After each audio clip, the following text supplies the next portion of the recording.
الحمد لله العلي الخبير، لا راد لأمره ولا معقب لحكمه، والصلاة والسلام على عبده ومصطفاه سيدنا ونبينا محمد خيرة خلقه وخاتم رسله وعلى آله وصحبه.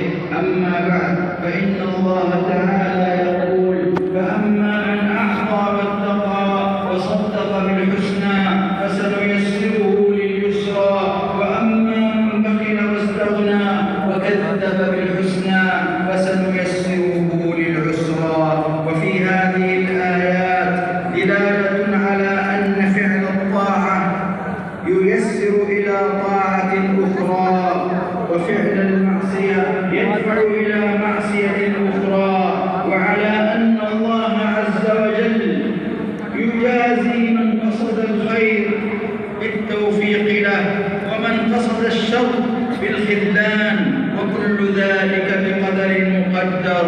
معاشر المسلمين، الفرق كبير والبون شاسع بين من يعمل خيرا فيطيب سعيه ومن يعمل سوءا فيخيب سعيه.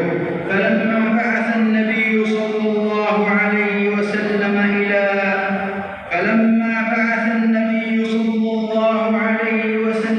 إلى أهل بئر معونة القراء 70 ليعلموهم، عرضوا لهم فقتلوهم قبل أن يبلغوا المكان. وأتى رجل حرام بن ملحان قال أنس بن مالك من خلفه فطعنه برمح حتى أنفذه، فقال حرام: فزت ورب الكعبة. وأنزل